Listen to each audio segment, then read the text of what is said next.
Bismillahirrahmanirrahim. Alhamdulillahirabbil alamin wassalatu wassalamu ala sayyidina maulana Muhammadin wa alihi wa sahbihi ajma'in. Rabbinfa'na bima 'allamtana wa 'allimna ma yanfa'una warzuqna 'ilman yuqarribuna ilaika rabbal alamin. Allahumma faqihna fid din wa 'allimna ta'wil waftah 'alaina futuhal 'arifin bika rabbal alamin. Wala haula wala quwwata illa billahil 'aliyyil 'azim. Majlis yang ke-25 daripada pembacaan kitab Al-Muntaqa lil Imam Abi Muhammad bin Jarud rahimahullah wa nafa'ana bi'ulumihi.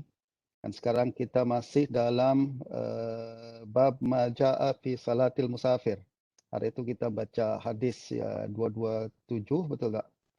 Dan sekarang kita sekarang kita akan baca hadis yang ke-230. Okey? Betul ya? Hadis yang ke-230. Qala al-musannif rahimahullah, qala haddatsana Ar-Rabi' ibn Sulaiman, qala haddatsana Bishr ibn Bakr 'an al-Auza'i annahu qala haddatsani Yahya ibn Abi Katsir, qala haddatsani Muhammad ibn Abdurrahman ibn Thawban, qala haddatsana Jabir ibn Abdullah radhiyallahu anhuma annahu qala kana Rasulullah sallallahu alaihi wasallam يصلي التطوع على ظهر راحلته حيث توجهت به، فإذا أراد أن يصلي المكتوبة نزل فاستقبل القبلة. وقال حدثنا محمد بن إسماعيل بن سالم قال حدثنا حجاج قال ابن جريج أخبرني أبو الزبير أنه سمع جابر بن عبد الله رضي الله عنهما أنه يقول رأيت رسول الله صلى الله عليه وسلم يصلي وهو على راحلته النوافل في كل جهة، ولكن يخفض السجدتين من الركعة يومئ إيماء. Ini adalah dua hadis yang terakhir daripada bab ma jaa fil musafir. Jadi sebelum ni kita berbincang berkenaan dengan hukum melakukan solat qasar dalam perjalanan dan berapa jarak minima yang membenarkan seseorang untuk melakukan qasar. Dan perbahasan yang sekarang yang berikutnya adalah berbincang berkenaan selepas itu kita juga bincang berkenaan dengan jamak kan, solat jamak. Dan sekarang kita akan berbincang tentang hukum melakukan solat sunat dan solat fardu di atas kendaraan.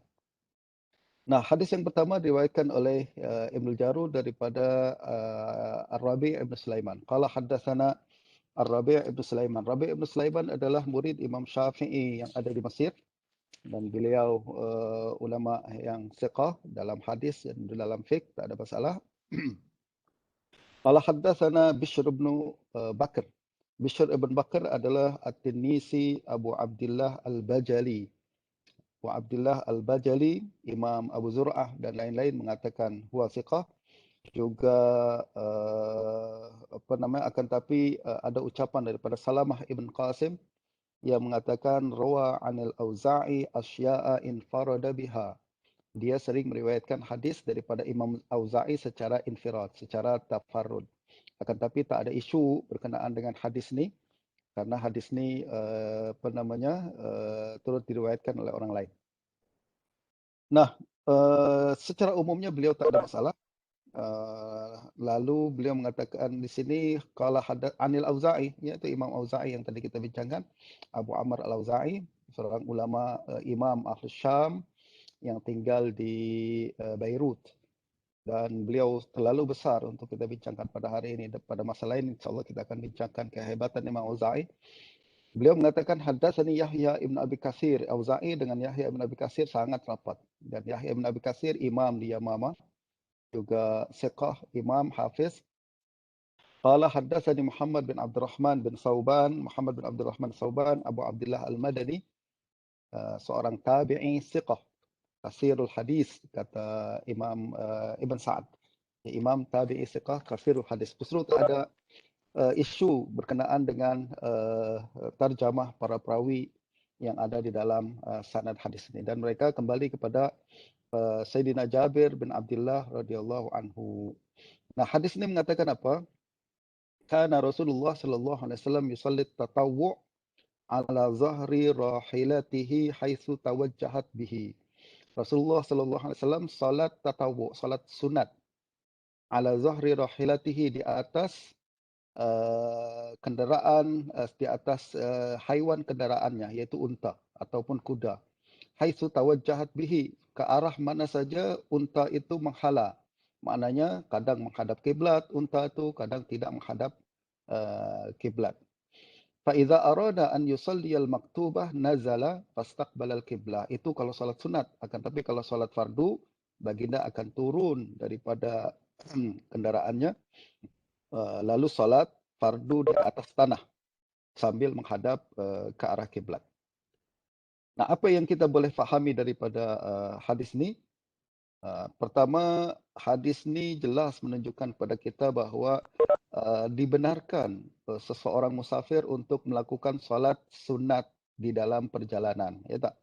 Itu karena ada setengah kalangan, setengah ulama yang berpandangan tak boleh seorang musafir melakukan solat sunat di dalam perjalanan.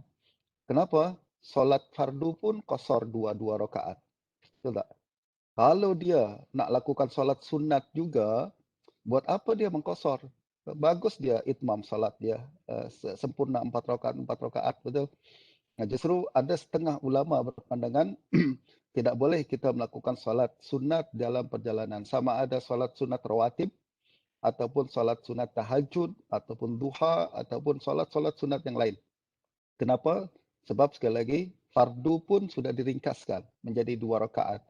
Kalau dibenarkan untuk melakukan solat sunat yang lain, lebih baik kita taklah ada perintah untuk kita melakukan qasar solat perjalanan, qasar solat dalam perjalanan. Dan ini adalah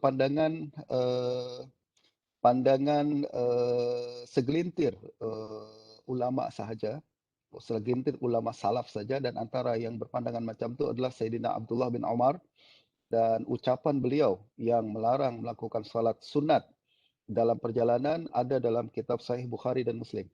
Jadi beliau melarang orang melakukan salat sunat dalam perjalanan, diriwayatkan oleh Imam Bukhari dan Muslim.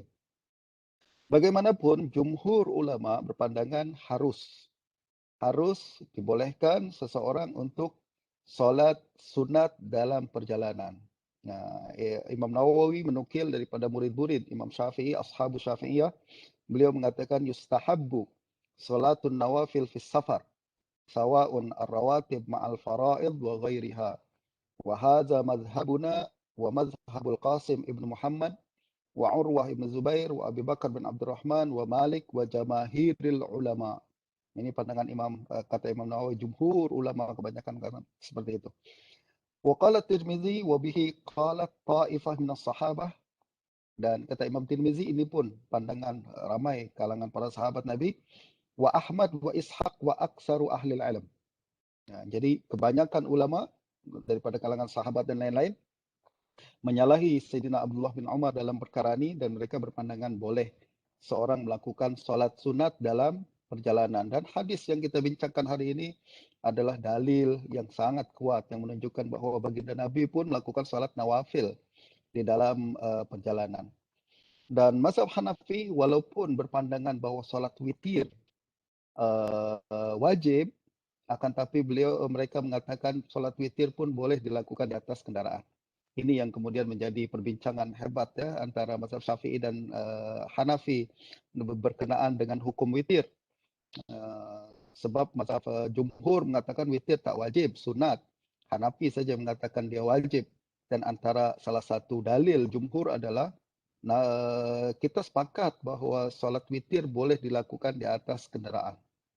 Dan ini menunjukkan bahawa dan kita sepakat bahawa fardu tidak boleh di atas kendaraan. Ini menunjukkan bahawa witir bukan wajib, sebab dia boleh dilakukan di atas kendaraan. Ini kalau kita baca kitab-kitab usul fiqh, kita akan jumpa penghujahan macam ni banyak sekali, terutamanya dalam kitab Luma' Imam Shirazi ya.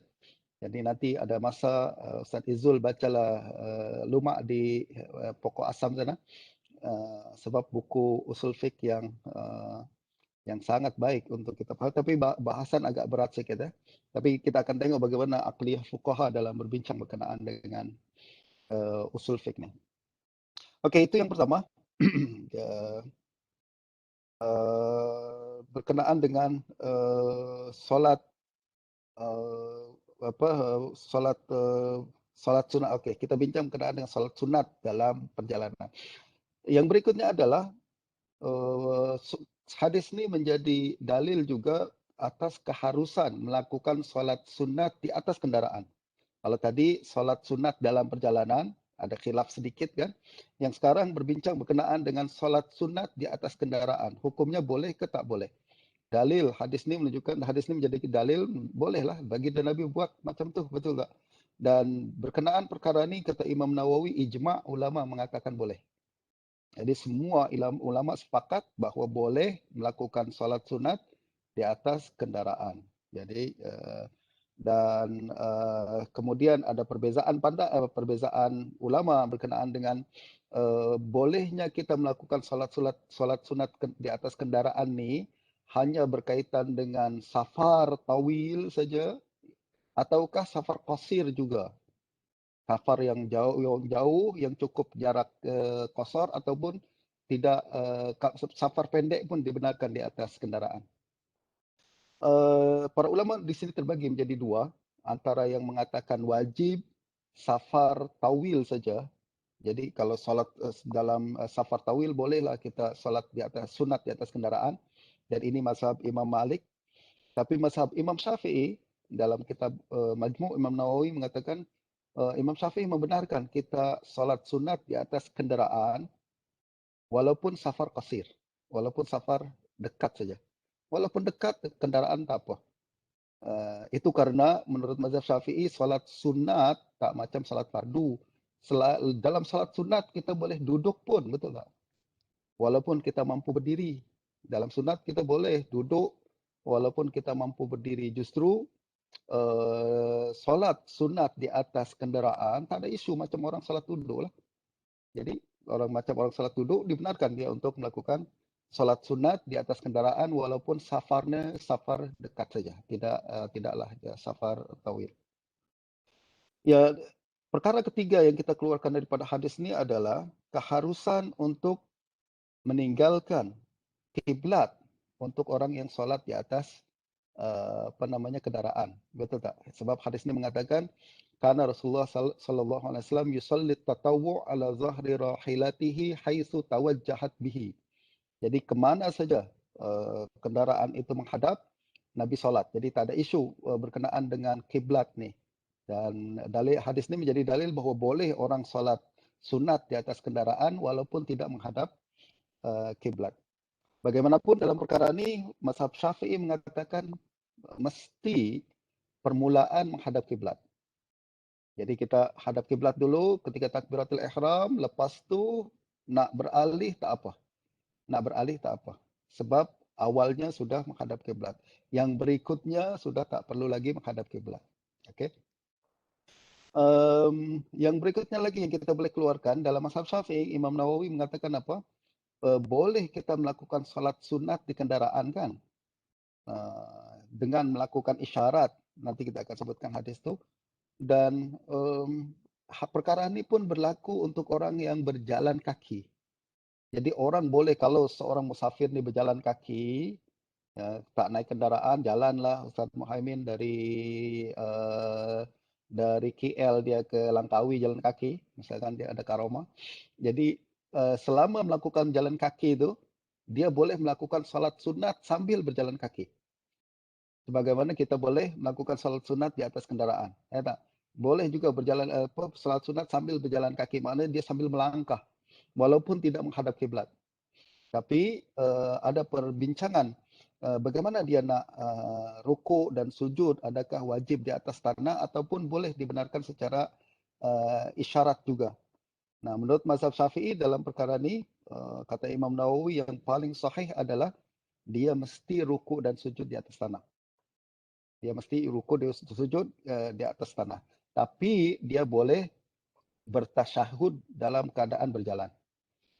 Jadi tasyahud dia boleh jalan, rukuk sujud aja di atas sana, nanti bangun lagi, jalan lagi, baca lagi tasyahud dan lain sebagainya. Ini adalah mazhab Imam Syafi'i.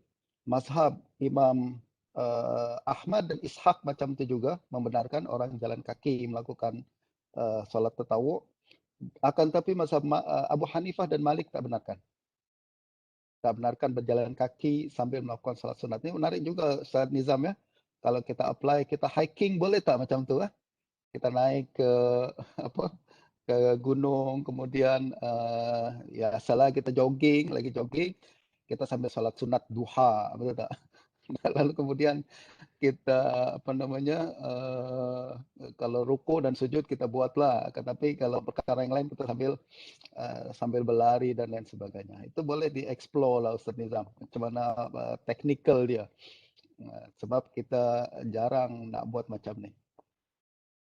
Okey, itu berkenaan dengan salat sunat. Dan selanjutnya hadis ini mengatakan faiza arada an yusalliyal maktubah nazala fastaqbalal qiblah. Apabila Nabi ingin melakukan salat fardu, baginda turun daripada kendaraan lalu menghadap kiblat. Jadi secara zahir hadis ini menunjukkan salat fardu tidak boleh dilakukan di atas kendaraan. Sebab Nabi tak buat. Ya, sekiranya boleh Nabi akan buat perkara itu kan. Jadi Nabi turun menunjukkan salat fardu tidak boleh dilakukan di atas kendaraan.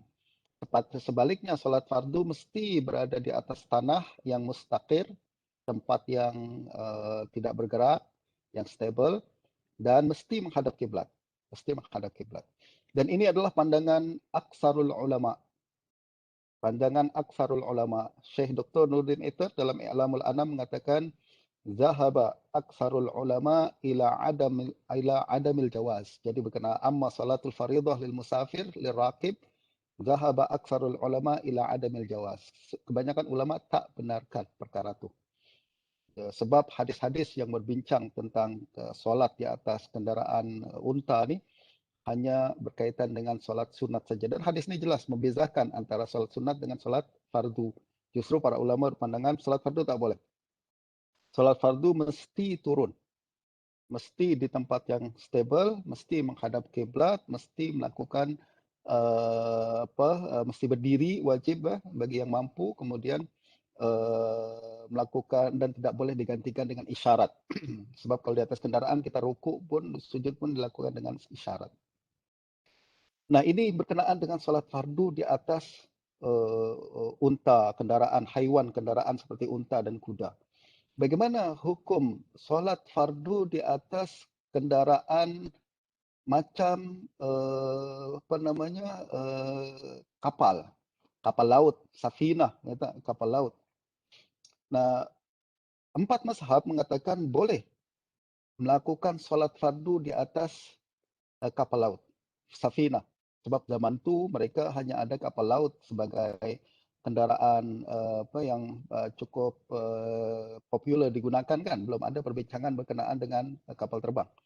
So, mazhab yang 4 sepakat mengharuskan membolehkan orang melakukan solat fardu di atas safinah. Akan tapi mereka mengatakan wajib menghadap kiblat dan apabila kapal tu beralih daripada kiblat, mereka wajib juga mengalihkan pandangan ke arah kiblat. Jadi ketika berjalan misalkan semula menghadap kiblat lalu dia berbelok ke tempat yang lain yang beralih daripada kiblat, kita wajib tetap menghadap kiblat juga. Alasannya adalah litayassuri al-istiqbal alaih. Sebab kita boleh buat. Kita boleh buat. Jadi apa susahnya kita hadapkan wajah kita ke arah kiblat dan lain sebagainya. Ini adalah pandangan kebanyakan kutub mazhab sebagaimana anda tengok dalam yang dibawakan oleh Dr. Wahab Az-Zuhaili dalam kitab Al-Fiqhul Islami. Jadi beliau bawakan kitab 4 mazhab dalam perkara ini dan mereka sepakat dalam perkara tersebut. Boleh solat di atas safinah, akan tetapi mesti wajib menghadap kiblat dan kalau beralih arah kita mesti tetap berpegang menghadap kiblat juga. Dan perkara yang lain adalah solat di atas safinah juga wajib berdiri. Wajib berdiri. kalau kita mampu. Jadi kalau kita mampu berdiri, maka kita kena wajib berdiri. Jadi tak ada keringanan untuk meninggalkan berdiri sebagaimana solat di atas daratan. Ini adalah pandangan jumhur ulama dari kalangan 4 mazhab, termasuk Abu Yusuf dan Muhammad daripada mazhab Hanafi. Ada pandangan daripada Imam Abu Hanifah mengatakan boleh duduk di atas safina, jadi duduk di atas kapal laut ni, solat dalam keadaan duduk dalam kapal laut dan cukup walaupun dia mampu berdiri dan boleh berisyarat menggantikan rukuk dan sujud dengan isyarat. Tapi jumhur ulama mengatakan tetap wajib kalau berdiri bagi orang yang mampu berdiri. Dan ini adalah perbincangan fuqaha pada zaman itu yang memandang berdiri dalam safinah boleh dilakukan dan tidak menjadi satu halangan. Mungkin safinah di zaman mereka tidak cukup luas, betul tak? Ada tempat untuk solat tersendiri, tempat khas dan lain sebagainya. Nah, bagaimanapun, apabila ada perbincangan dalam fiqh mazhab Syafi'i yang mengatakan kalau seorang solat di atas kapal laut dan dia pening, kalau berdiri maka dia boleh melakukannya sambil duduk. Itu pun pertimbangan yang berlaku pada zaman tersebut. Tapi tetap asalnya adalah wajib berdiri, wajib menghadap kiblat bagi yang mampu. Nah, hukum melakukan solat di atas kapal terbang bagi ana adalah selari dengan hukum melakukan solat di atas kapal laut, safinah. Dia tidak boleh dikiaskan dengan hukum melakukan solat di atas kendaraan unta dan kuda macam tadi. Betul tak? Unta dan kuda, ialah itu berkaitan hanya dengan berkaitan dengan solat sunat saja, fardu tak boleh. Akan tapi hukum solat di atas kapal terbang adalah seperti hukum solat di atas kapal laut. Kita boleh ringkaskan bahawa orang yang berada dalam perjalanan kapal terbang yang cukup panjang, ya, kita bukan kapal terbang cuma 1-2 jam aja, kita boleh cari tempat untuk solat di airport dan lain sebagainya. Kita bincang kenal dengan perjalanan panjang yang melebihi 7 jam misalkan atau 10 jam dan lain sebagainya, maka bagaimana cara dia solat adalah macam dia solat di atas safinah. Kalau dia mampu untuk berdiri, maka dia wajib berdiri. Sebab ada setengah kapal terbang yang besar, ya, anda pernah naik satu tempat yang mereka khaskan tempat untuk solat. Tak? Ada satu kapal terbang yang mereka khaskan tempat untuk solat. Jadi kalau kita mampu untuk solat berdiri, maka solatlah berdiri. Atau kapal terbang yang biasa, akan tapi kita ada business class misalkan, yang luas macam tu. Biasa Ustaz Muhaimin naik business class kan. Jadi dia boleh, bahkan ada orang tempat tidur pula kan, tempat macam tu. Anda pernah tengok di kapal terbang Singapore Airlines, ada tempat yang macam tu. Maka kalau kita mampu berdiri, maka kita wajib berdiri. Lalu kita solat dalam keadaan berdiri, dan kalau kita mampu tengok kiblat ke arah mana, kita wajib follow kiblat.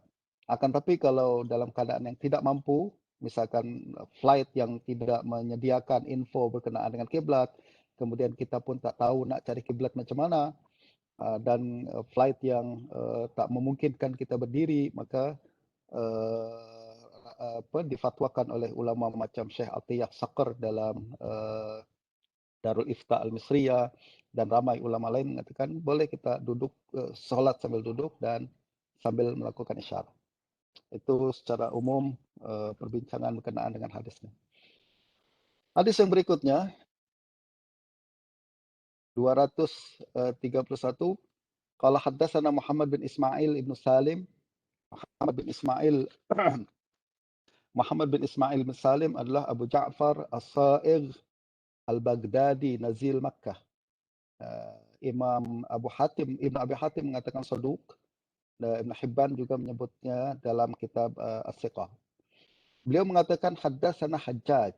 Hajjaj ini adalah Hajjaj Ibn Muhammad Al-Masisi Al-A'war.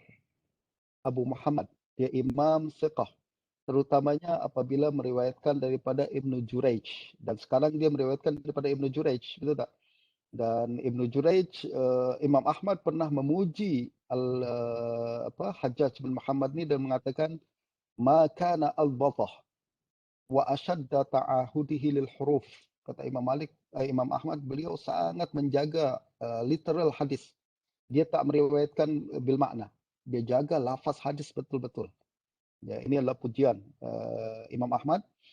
Dan Imam Mu'alla Ar-Razi berkata, ra'aitu ashab Ibn Jurayj ma ra'aitu fihim asbat min Hajjaj.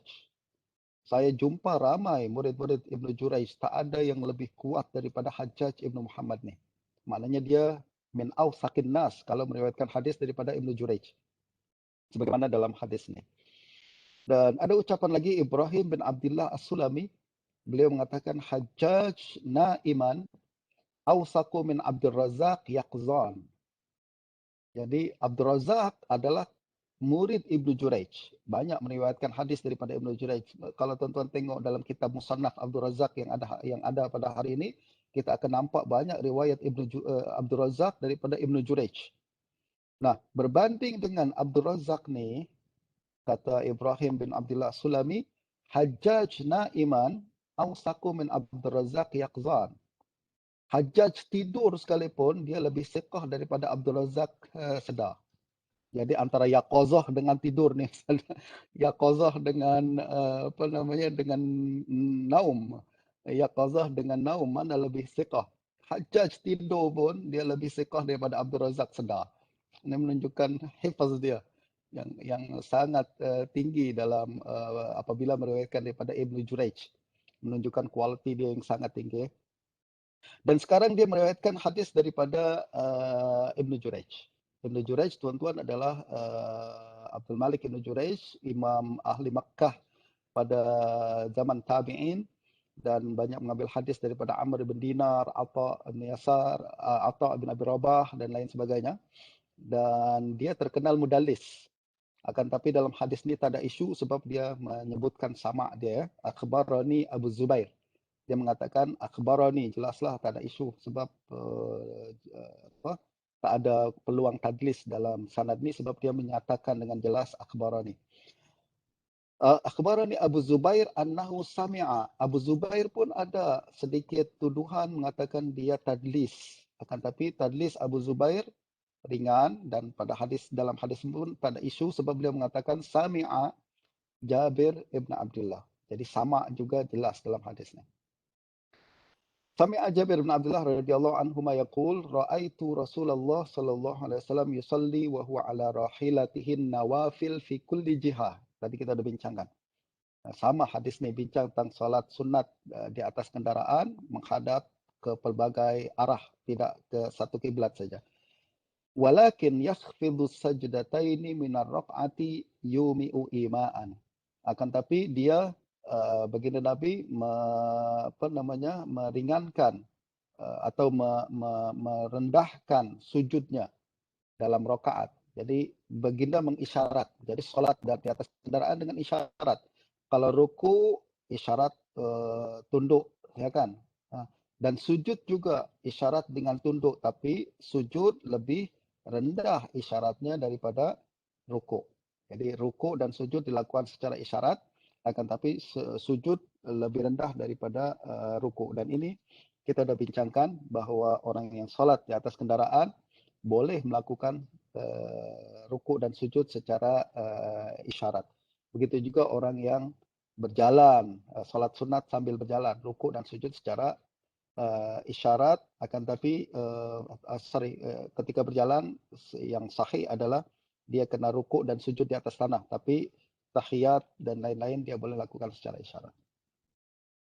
Okey, habis perbincangan kita berkenaan dengan bab musafir, kita beralih kepada maja'a fi salatil qa'id. Salat sambil duduk. Apa kaitannya? Sangat dekat kaitannya antara perbincangan safar tadi dengan qa'id, iaitu sama-sama ada uzur kan. Tadi kita pun dah bincang kerana uzur safar kita boleh duduk di atas solat di atas kendaraan. Nah, sekarang kerana uzur sakit kita pun boleh duduk solat sambil duduk dan melakukan isyarat solat sambil duduk, itu yang berkaitan dengan uzur-uzur yang dialami oleh seorang ketika salat. Imam Ibnu Jarud berkata, "Ma jaa'a fi salatil qa'id." Qala haddatsana Ibnu al-Muqri, qala haddatsana Sufyan 'an az-Zuhri 'an Anas bin Malik radhiyallahu anhu annahu qala. Sekejap ya.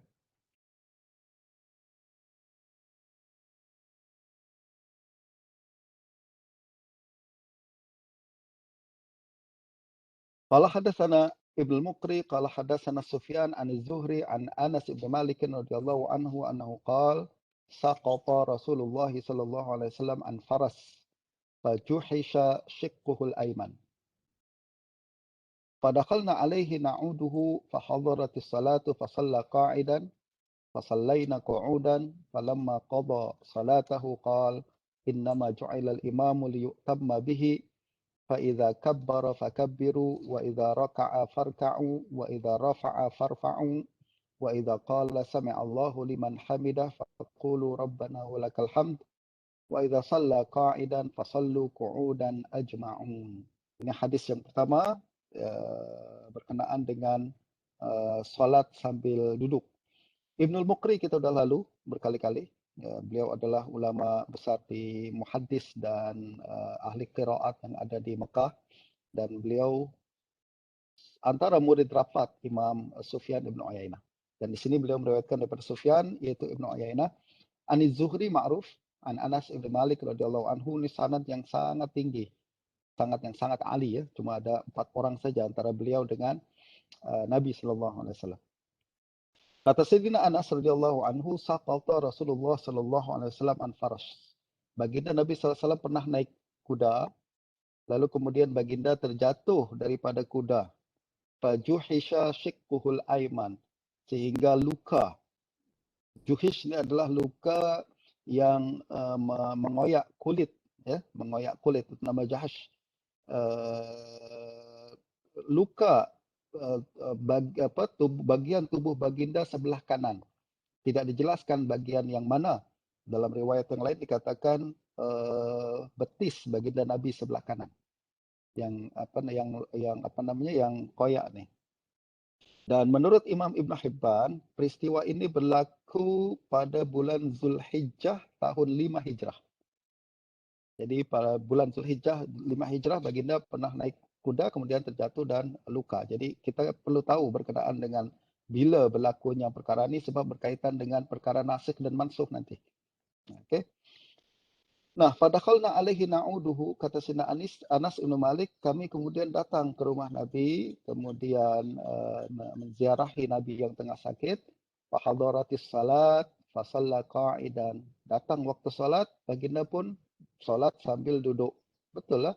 Tak ada masalah lah sebab baginda Nabi sakit pada hari itu, tidak mampu untuk berdiri. Jadi Nabi salat sambil duduk. Fa sallaina qu'udan, yang ini peliknya. Kami yang sehat-sehat pun duduk salat sambil duduk. Jadi Nabi yang sakit duduk okeylah, tapi kami yang sehat pun juga salat sambil duduk mengikut baginda Nabi sallallahu alaihi wasallam. Fa hadaratis salah. Falamma qada salatahu, selepas salat selesai, baginda bersabda, innama ju'ilal imamu liyutamma bihi. Imam dijadikan imam untuk kita ikuti. Fa idza kabbara fakabbiru, kalau imam telah bertakbir maka segeralah bertakbir. Apabila imam ruku, fa idza raka'a farka'u, jika imam ruku maka rukuklah. Fa idza rafa'a farfa'u, kalau bangkit untuk i'tidal maka i'tidallah. Wa idza qala sami'allahu liman hamidah faqulu rabbana walakal hamd. Wa idza shalla qa'idan fasallu qu'udan ajma'un. Ini menjadi poin kita. Kalau imam salat sambil duduk, maka kamu semua makmum salatlah sambil duduk semuanya. Nah, apa yang menjadi perbincangan dalam hadis ini? Pertama, keharusan untuk salat duduk bagi orang yang uzur. Ini tak ada khilaf, dibenarkan. Para ulama sepakat bahawa solat dalam keadaan berdiri adalah wajib, betul tak? Dalam fardu kita bincang ni, solat dalam keadaan berdiri adalah wajib dalam solat fardu, akan tapi dibenarkan seseorang pada solat dalam keadaan duduk jika ada uzur. Dan berkenaan dengan kewajiban solat untuk berdiri, kata Imam Nawawi ini ijma'. Ijma'. Wajib solat berdiri bagi yang mampu adalah ijma'. Dan bahkan ada ucapan daripada ulama mazhab Syafi'i, ashabus Syafi'iyah, yang mengatakan lau qala muslimun ana astahillul qu'ud fil fariḍah bila uzur au qala al-qiyamu fil fariḍah laysa bifard kafar illa ayyakuna qariba ahdin bil Islam. Ini tegas sekali mazhab Syafi'i dalam perkara ini. Beliau mengatakan, para ulama Syafi'iyah mengatakan, siapa yang mengatakan boleh solat sambil duduk tanpa uzur, kufur. Sebab ni ijma' maklum minad din bil darurah. Ini perkara yang semua orang pun dah tahu dah. Jadi kalau ada orang yang membawa pandangan yang pelik, yang berbeza daripada perkara ini dengan sengaja, maka boleh dihukumkan kufur dalam perkara. Melainkan illa an yakuna qariba ahdin bil Islam. Melainkan kalau dia baru masuk Islam, dia masih jahil lagi berkenaan dengan hukum hakam Islam, dia tak tahu perkara ini, kita maaflah. Tapi kalau dia dah lama jadi orang Islam, tak tahu juga solat fardu wajib berdiri, ini teruklah. Dan kalau dia menghalalkan perkara ini, maknanya dia telah degil dan boleh dihukumkan kufur. Nah, berkenaan dengan tadi, solat baginda Nabi duduk, tak ada isu. Tapi solat makmum yang sehat, adakah mesti berdiri juga ataupun duduk? Hadis ini menunjukkan makmum kena follow imam. Imam solat duduk. Tapi menurut ini yang diambil ulama, setengah ulama. Siapa mereka? Mereka adalah Imam Ahmad dan Ishaq, kata Imam Tirmizi dalam Sunan Tirmizi. Jadi Imam Tirmizi menyebutkan bahawa Imam Ahmad dan Ishaq mengatakan berpandangan macam hadis ni, iaitu kalau imam solat duduk, maka makmum pun solat duduk walaupun makmum mampu berdiri. Akan tetapi jumhur ulama, pandangan Imam Malik, Imam Abu Hanifah, Sufyan As-Sawri, Ibn Mubarak dan Syafi'i berpandangan hadis ini mansukh. Hadis ini mansukh. Bahkan Imam Bukhari sendiri apabila meriwayatkan hadis ini dalam sahih, beliau membawakan pandangan Imam Al-Humaidi.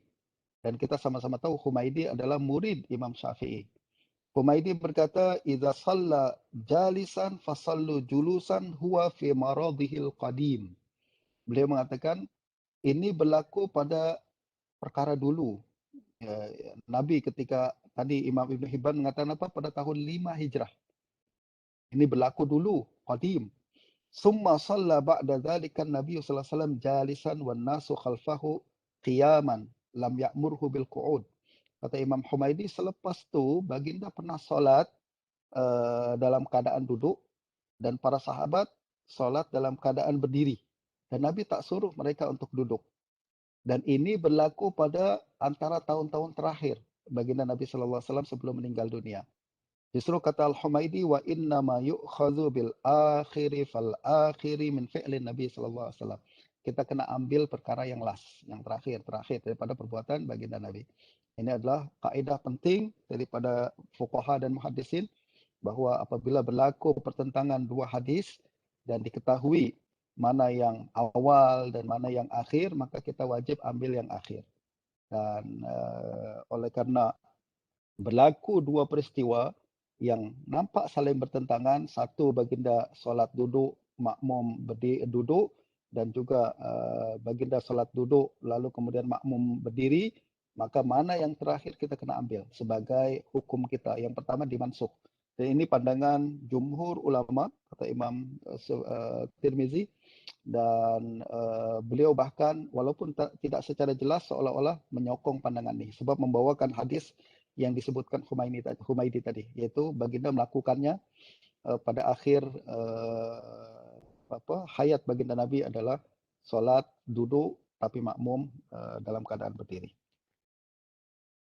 Nah, apa lagi perkara lain yang kita boleh keluarkan daripada hadis ni? Kata Imam Ibn Hajar, menarik ucapan Ibn Hajar dalam Fathul Bari, Beliau mengatakan wa fil hadis minal fawaid masyru'iyatu rukubil khail wat tadarrubi ala akhlaqiha. Hadis ini menjadi dalil disunatkan belajar naik kuda. Ustaz Nizam, belajarlah naik kuda. Betul tak? Sebagaimana baginda Nabi SAW naik kuda, maka kita pun digalakkan untuk belajar macam itu juga. Bagi Anda, perintah ini berkaitan dengan konteks pada zaman dahulu, betul tak? Pada zaman dahulu, kuda adalah kendaraan. Justru mukmin, seorang muslim wajiblah untuk gunakan teknologi itu untuk kemudahan diri. Betul tak? Nah, pada zaman sekarang, kuda tidak lagi menjadi kendaraan, bahkan dia menjadi barang eksotik, betul tak? Dan kendaraan berubah kepada kereta dan motorcycle dan lain sebagainya. Maka perintah untuk belajar naik kuda bagi Anda adalah perintah, kita ambil secara umum, yaitu perintah untuk menggunakan kendaraan yang digunakan pada hari ini. Jadi kalau boleh kita ajak anak kita sejak dia sampai balik, sudah masuk balik saja, kita dah usahakan untuk dapat lesen. Agar dia boleh naik kereta, dia boleh naik sepeda motor, sebab untuk kemudahan dirinya dan juga kemudahan orang lain. Sebab inilah kendaraan pada zaman ini. Kalau kita nak bincang lebih luas lagi, kita boleh katakan bahawa perintah untuk naik kuda sebenarnya adalah perintah untuk mendidik anak kita atau generasi akan datang perkara-perkara yang menjadi asasiat, menjadi skill yang paling penting, ya kan, yang berlaku pada zaman tu. Pada zaman tu, sebab pada zaman orang Arab pada zaman tu, mereka selalu mengatakan apa? Manusia al-kamil, manusia yang sempurna adalah siapa yang boleh naik kuda, siapa yang boleh berenang, siapa yang boleh menulis. Kalau tuan-tuan tengok sejarah jahiliyah pada zaman tu, siapa yang menguasai 3 perkara ini disebut al-kamil, orang yang perfect. Zaman sekarang, alhamdulillah kita menulis, tak ada isu semua, betul tak? Literasi sudah sempurna.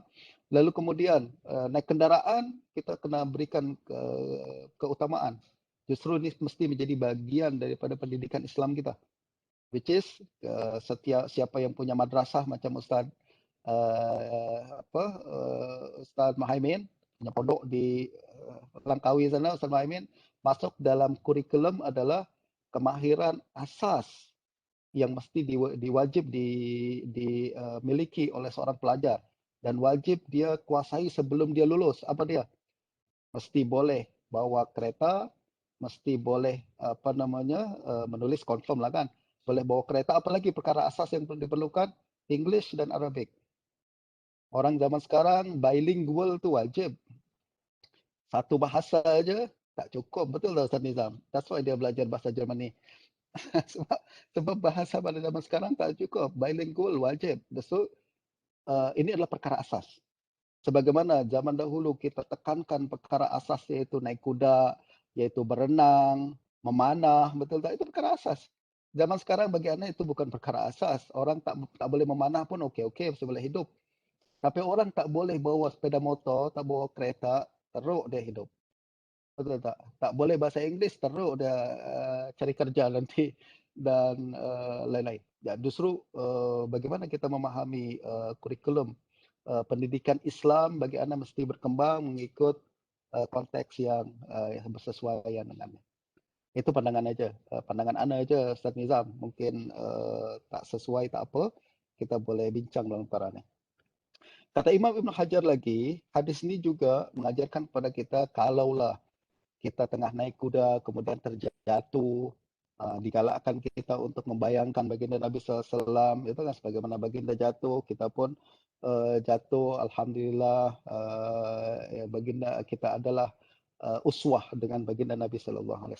Bukannya kita disuruh jatuh, tak, akan tapi kalau kita terjatuh adalah uswahnya baginda Nabi SAW. Berikutnya lagi kata Imam Ibn Hajar, wa fihi annahu yajuzu alaihi salatu wassalam ma yajuzu alal bashar minal asqam wa nahwiha min ghairi naqs fi miqdarihi bidzalik bal yazdadu qadruhu rif'atan wa mansibuhu jalalatan. Hadis ini juga menunjukkan baginda manusia biasa, yaitu boleh sakit, boleh terluka, dan perkara itu tidak menurunkan darjat baginda Nabi, bahkan menambah kadar dan darjat baginda Nabi Sallallahu Alaihi Wasallam. Ini penting juga menurut Anda, poin ini diangkat pada hari ini, terutamanya apabila ramai setengah orang yang sekarang nih buat video dan buat di YouTube yang seolah-olah membayangkan baginda Nabi bukan manusia, betul tak? Macam benda lain yang menurut Anda sudah mengarutlah perbincangan-perbincangan macam itu, betul tak? Dan ini yang perlu dikembalikan kepada masyarakat kita pada hari ini, konsep sebenar baginda Nabi Sallallahu Alaihi Wasallam, yaitu seorang manusia yang diutus oleh Allah Subhanahu wa taala, yajuzu lahu ma yajuzu li ghairihi minal insan, boleh sakit, boleh terkena penyakit, boleh luka dan lain sebagainya, untuk menunjukkan bahwa baginda betul-betul manusia. Ya, yang membezakan baginda adalah wahyu daripada Allah Subhanahu wa taala dan maksum. Betul tak? Sedangkan perkara-perkara fisikal, baginda adalah seperti manusia yang lain. Ya, dan tentulah manusia yang lain dengan makna manusia yang paling tinggi derajatnya daripada manusia yang lain. Ada kelebihan-kelebihan baginda Nabi Sallallahu Alaihi Wasallam, tapi tetap dalam hudud kemanusiaan. Ya, dan ini yang coba kalau kita baca kitab-kitab tasawuf macam, baginda bukan hanya manusia lagi, cahaya lah, kemudian spiritual beings dan lain sebagainya. Bagi ana itu adalah satu kontemplasi seseorang yang tidak boleh diambil secara literal saja. Justru kita perlu kembalikan konsep ini kepada umat Islam pada zaman sekarang. Oke, Anda rasa masa sudah habis, takut terlalu panjang tuan-tuan perempuan sekalian, para asatizah yang ingin melakukan aktiviti hujung minggu. Cukup pada hari ini satu hadis daripada bab maja'a fi salatil qa'id menjadi perbincangan kita. Bagi siapa yang ingin nak tambah atau nak ajukan soalan, dipersilakan. Sallallahu ala sayyidina Muhammadin wa alihi wa sahbihi ajma'in. Ada apa-apa, Asatizah? Assalamualaikum, Ustaz. Salam, Ustaz Muhammad. Ada satu